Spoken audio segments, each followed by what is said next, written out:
L'analyse du cycle de vie. 4. La circularité.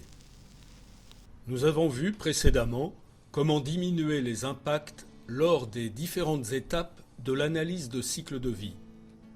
Voyons à présent divers principes fondateurs de la circularité ou économie circulaire. Lors de la conception, un objet peut être éco-conçu. On prend alors en compte les éléments vus dans les vidéos précédentes. On réfléchit à des matières moins impactantes, recyclables, recyclées, locales, non amalgamées ou saines. On pense aussi à des objets démontables aisément pour être réparables et plus faciles à recycler. Les objets peuvent être conçus pour tenir dans le temps ou encore être prévus pour des recharges. On peut aussi avoir des procédés de construction moins énergivores, utilisant la symbiose industrielle, limitant les emballages, limitant le transport ou modifiant le type de transport. L'éthique et les conditions des travailleurs sont aussi appréciables, bien que non incluses dans l'approche environnementale.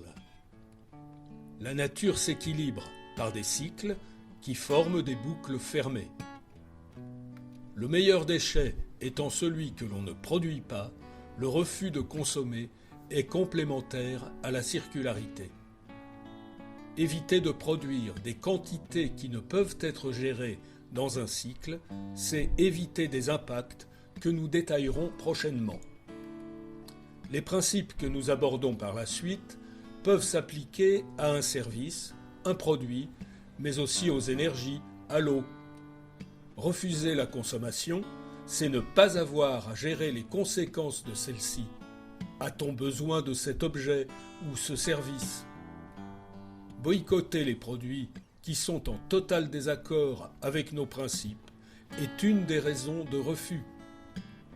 Réduire sa consommation. A-t-on besoin d'autant de choses ? Consommer responsable, c'est consommer moins impactant, durable, recyclable, recyclé. Moins énergivore, moins de matière, moins polluant, local, en vrac, moins d'emballage, plus éthique. Consommer plus responsable, c'est aussi consommer du matériel testé et approuvé, une alimentation saine, de saison et locale, réduire les matières utilisées, le transport, l'énergie, l'eau diminuent également les impacts à gérer par la suite. Utiliser des matières recyclées, naturelles, raisonnées ou renouvelables permet d'éviter les extractions qui détériorent les habitats naturels.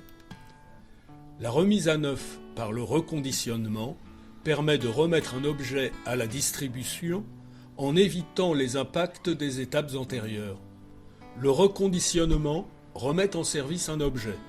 Cela peut inclure de la réparation, du relooking, une remise en paramètres d'usine, une remise à niveau ou encore un simple nettoyage.